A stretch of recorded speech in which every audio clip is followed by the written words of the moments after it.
Está no ar o Boletim Coppola News, o canal de cortes mais visto do YouTube. Eu sou Márcio Andrade e no vídeo de hoje você vai ver mais um escândalo do governo Lula, isso que já não é novidade para ninguém. O escândalo agora só mudou de estatal, agora é no INSS. Parece que tem familiares do Lula envolvido nessa questão toda aí. A gente vai ver isso e muito mais neste vídeo, portanto se inscreva no canal, deixa o seu comentário e deixa também o seu like. Se liga aí. A oposição ao governo Lula avalia recorrer ao Supremo Tribunal Federal para levar adiante uma comissão parlamentar mista de inquérito, uma CPMI, para investigar as fraudes no Instituto Nacional do Seguro Social, o INSS.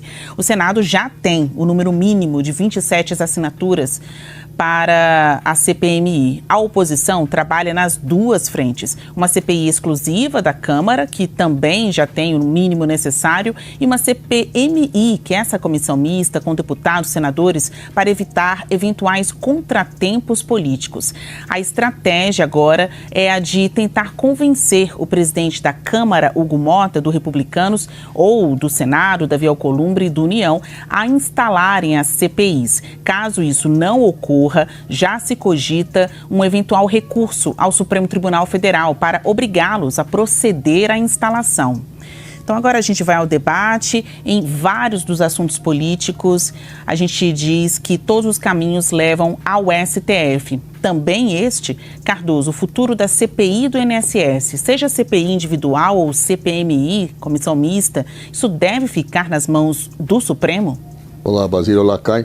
O ideal seria que o próprio parlamento resolvesse essas questões, mas infelizmente no Brasil, sempre que existe alguma situação de gargalo, de não resolução, ou de incompreensão, ou de disputa, isso acaba indo para o Supremo Tribunal Federal. É possível que se vá ao Supremo, mas é importante entender exatamente o que está por trás de uma eventual discussão jurídico-política, chamemos assim, da criação de uma CPI. A CPI, reconhecidamente por todos que estudam e pela jurisprudência brasileira, é um instrumento da oposição. E por que eu falo isso? Porque a Constituição Federal, ela previu que 1/3 das assinaturas é suficiente para propor a CPI. Então, é natural que seja assim, porque como os governos normalmente têm maioria, você não teria a possibilidade de criar CPI que um governo não quisesse. O legislador foi sábio, previu, então, que as oposições podem ter a criação de CPI por 1/3. Porém, a Constituição também coloca outros requisitos formais. Tem que ser por prazo determinado, ou seja, uma CPI não pode ser por prazo indeterminado, mas tem um outro aspecto que normalmente cria embaraços na hora de se criar uma CPI, que é justamente a necessidade de se descrever no requerimento um fato determinado. CPI não é auditoria. Então, por exemplo, se um requerimento disser eu quero investigar todas as fraudes do INSS, isso não é fato determinado. Fato determinado é quando eu aponto exatamente o que, as circunstâncias definidas daquilo que realmente eu vou investigar.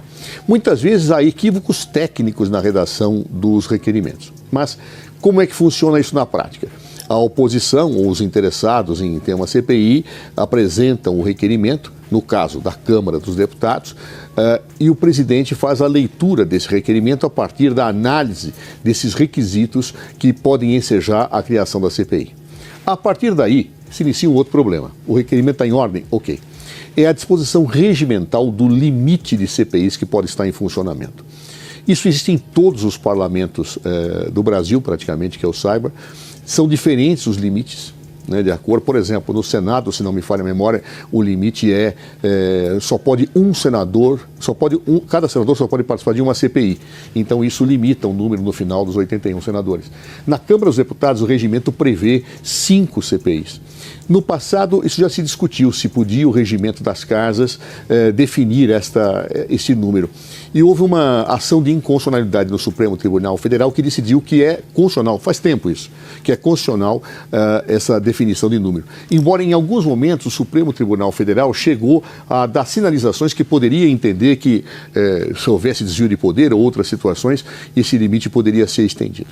Então aí cabe, no caso, verificar quantas CPIs têm em andamento hoje na Câmara dos Deputados, quais requerimentos de CPI estão na fila aguardando a sua respectiva criação. O correto mas nem sempre é feito, é que se seguisse a ordem de entrada dos requerimentos. Não sei como vai proceder o presidente se este requerimento estiver em ordem. Portanto, eventualmente, se aqueles que subscreveram a CPI discordarem do tratamento que a mesa dá a isto, vão ao Supremo Tribunal Federal.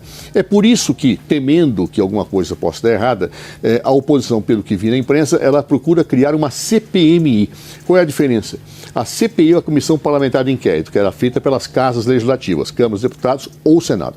A CPMI é uma CPI que ela é integrada das duas casas. E aí você tem, então, uma dimensão diferente até para esta limitação que efetivamente pode ser colocada na Câmara dos Deputados. Por isso, então, os interessados na CPI jogam duplo. Querem, se não der certo na Câmara, tentam a CPMI. E aquela que for viabilizada primeiro é a que deverá ocorrer, segundo esse pensamento. Bem, essa é a questão jurídica, a forma dessa situação. Agora, claro, há um embate político por trás. A oposição quer utilizar a CPI para desgastar o governo. O governo vai argumentar, olha, a investigação está sendo feita pela Polícia Federal, pela CGU, sem nenhum óbice. Então, portanto, isso aqui, na verdade, é o que querem uma pirotecnia para atingir o governo. Essa discussão política será colocada no pano de fundo de todo esse debate. Mas, sem sombra de dúvida, respondendo a sua pergunta agora para concluir, Basília, eu acho que pode chegar ao judiciário, infelizmente. Seja comissão em uma casa só ou comissão mista, é promessa de problemas aí para o governo. Toda comissão serve de palco, ainda mais essa com caráter parlamentar de inquérito, né? É o momento em que deputados, senadores ou os dois detêm aí a prerrogativa, utiliza da prerrogativa de investigar. Pode quebrar sigilos, pode convocar para prestar esclarecimentos. Então, vem muitas cenas aí nos próximos capítulos. Coppola, na sua avaliação, o Supremo deve entrar nesse assunto? O futuro da CPI do INSS é coisa para o STF decidir?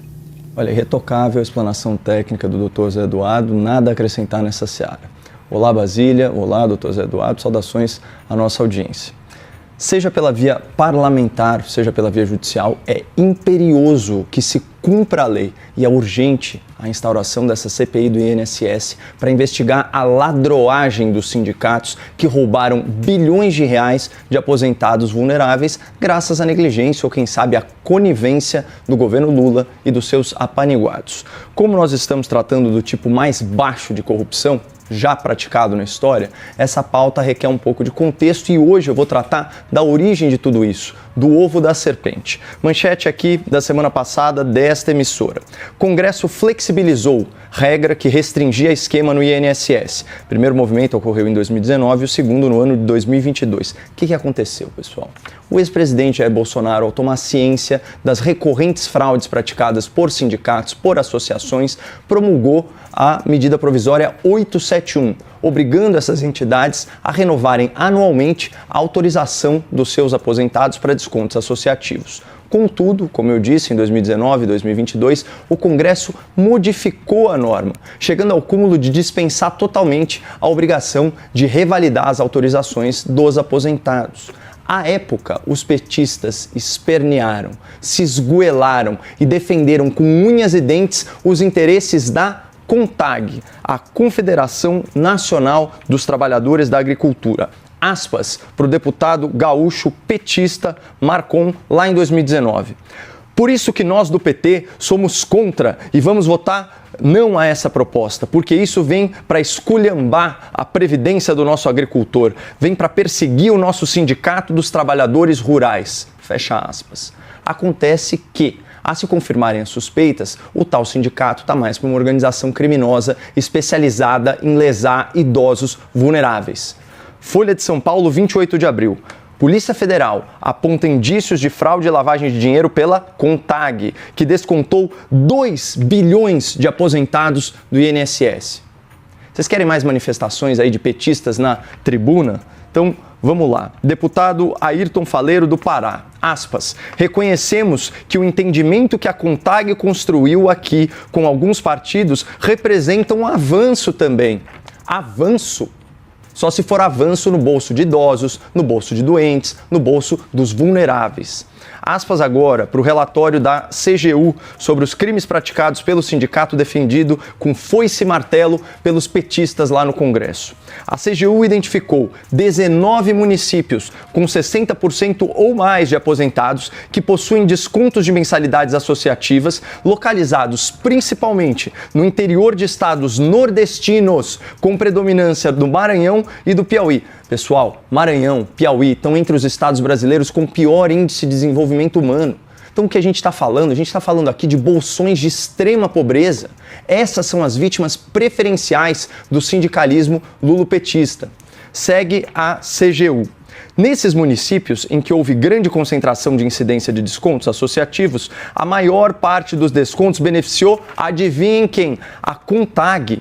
Em alguns casos, 84%, em alguns casos, 89%, em alguns casos, 91%.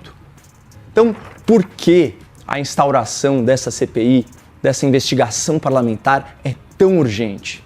Vamos lá. Porque o PT, o partido do governo, é historicamente ligado à CONTAG, maior fraudadora do INSS nesse esquema. Porque os parlamentares petistas atuaram em defesa dos interesses da CONTAG, viabilizando aí uma roubalheira de bilhões. Porque o governo petista soube, já no seu primeiro ano, da explosão de fraudes do INSS e o Lula ainda se recusa a afastar o seu ministro da Previdência. Porque quando a imprensa procurou dados via Lei de Acesso à Informação, o governo Lula se recusou a fornecê-los por vários meses. E foi a imprensa que apurou, foi a imprensa que denunciou o caso um ano antes da CGU e da Polícia Federal, mostrando a relutância do governo em resolver e endereçar o problema. E finalmente, porque um dos sindicatos com maior aumento de faturamento no período das fraudes tem um irmão do Lula como dirigente. E segundo a entrevista do chefe da Polícia Federal, o irmão do Lula e a sua entidade, eles não estão sob investigação policial.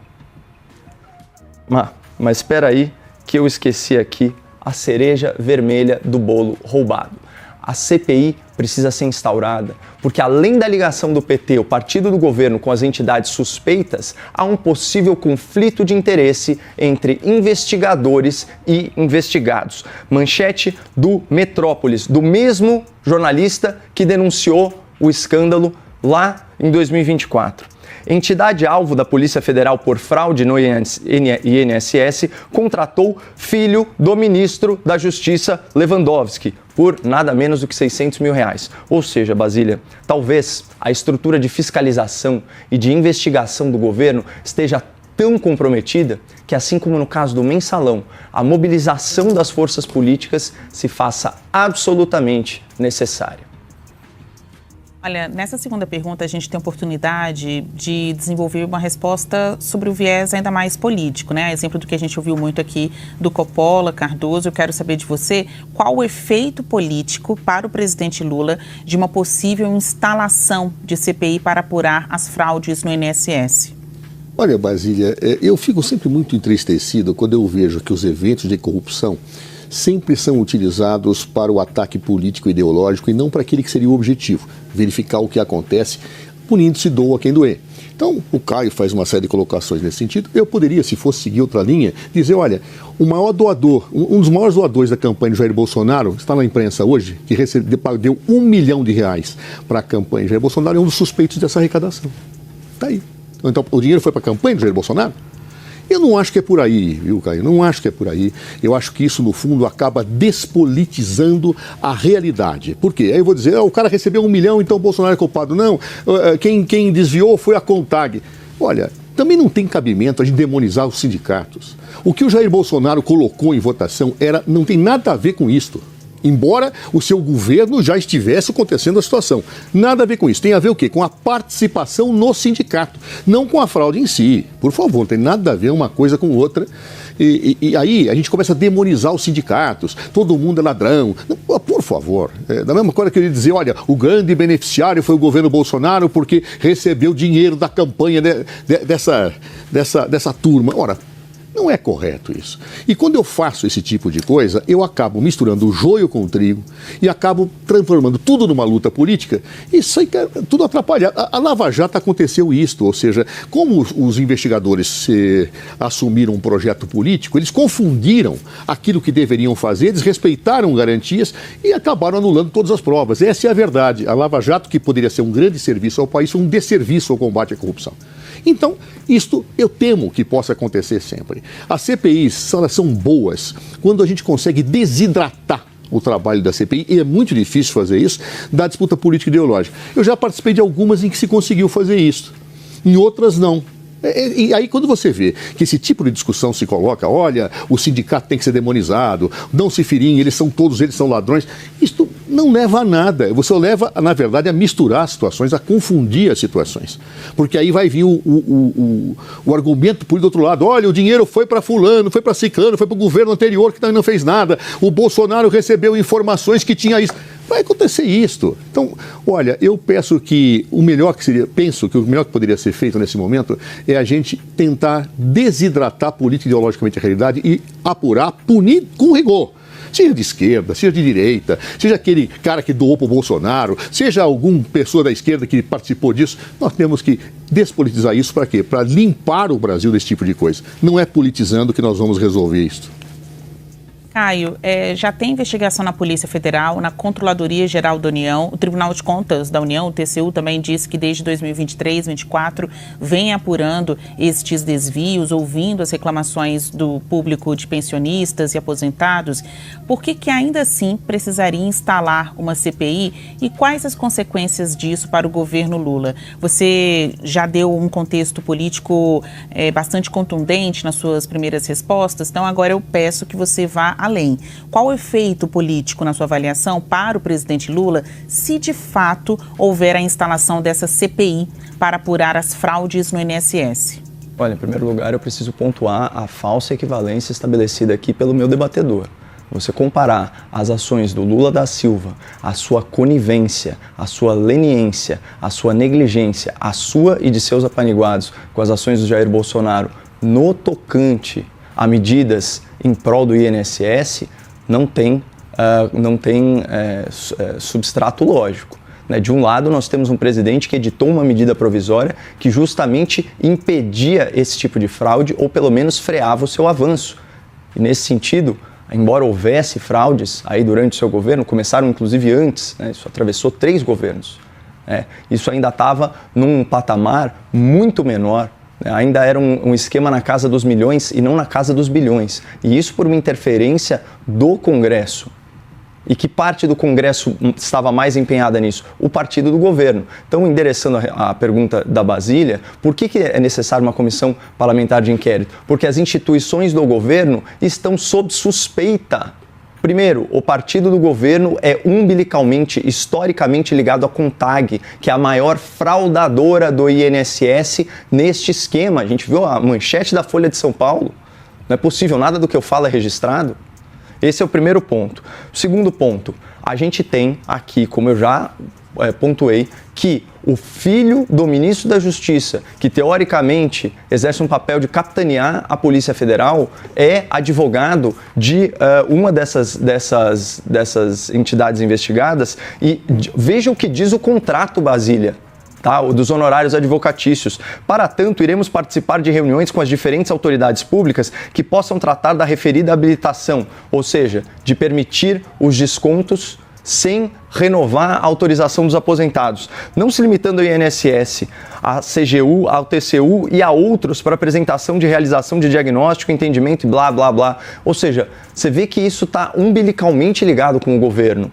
Então, é melhor você ter aí, dentro da ideia de freio e contrapeso da democracia, uma investigação parlamentar, porque você garante um pouco mais de independência, ainda mais com esse histórico, que a gente sabe que o governo Lula foi avisado e não fez absolutamente nada por mais de um ano. E nisso, milhões de idosos vulneráveis foram lesados. Bom, depois do Petrolão, depois do Mensalão, depois do escândalo que começou lá com os Correios, lá que o Roberto Jefferson jogou a merda toda no ventilador, agora a gente tem mais um escândalo no INSS. Pois é. E logo no comando do governo Lula. Que coincidência, né? Que novidade. E me parece que esse novo escândalo aí, que não começou agora, aparentemente, são mais de 6 bilhões desviados aí de dinheiro do contribuinte, de dinheiro dos trabalhadores, de dinheiro dos pagadores de impostos no Brasil. Bom, o que se sabe até agora é que se tem aí os familiares, um familiar do Lula, sei lá, um parente do Lula, parece que está envolvido aí, parece que, sei lá, uma empresa ou uma associação, sei lá, um sindicato que tem me parece que o irmão do Lula como presidente, esse sindicato, então, estaria sendo beneficiado com esses recursos aí que estavam sendo desviados do INSS. E isso não é novidade para ninguém quando se refere ao governo Lula, quando se refere à família Lula, né? É muito característico estar nas páginas de jornais e ter a polícia como ter a polícia na sua casa para fazer investigações, né?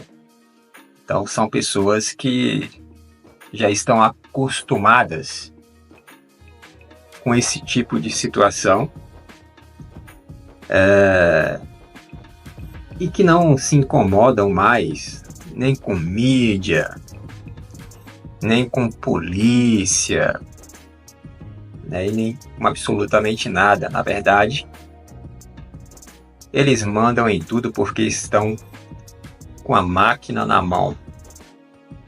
E quem está com a máquina na mão, evidentemente, de certa forma, detém aí boa parte do poder.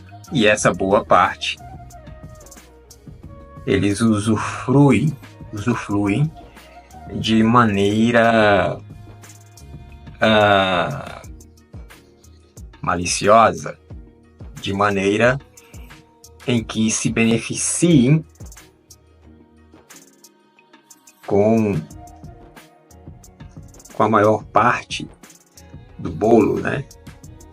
Se beneficiem de forma em que enriqueçam cada vez mais.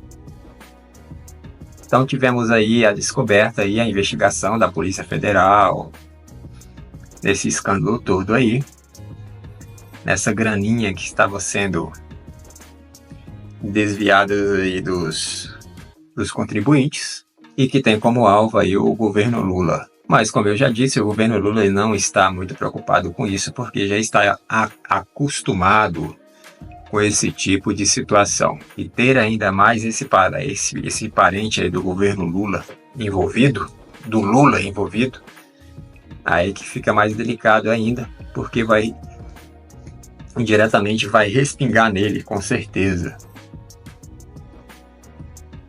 E aí,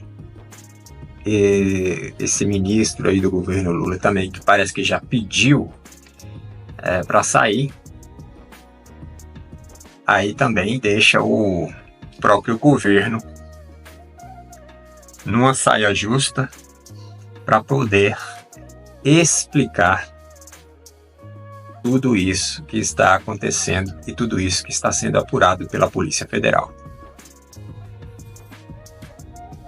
Esperaremos aí o desdobramento do que vai acontecer, o que não vai, enfim. Vai acabar tudo como sempre acaba. Em pizza. Acaba não acontecendo absolutamente nada. Fica presos ali, quem for preso vai ficar preso ali um tempinho e depois sai. E aí com a ajuda do STF e tudo mais. É assim que funciona. Por esse vídeo é isso. Se inscreva no canal, deixe o seu comentário, deixe também o seu like e até breve.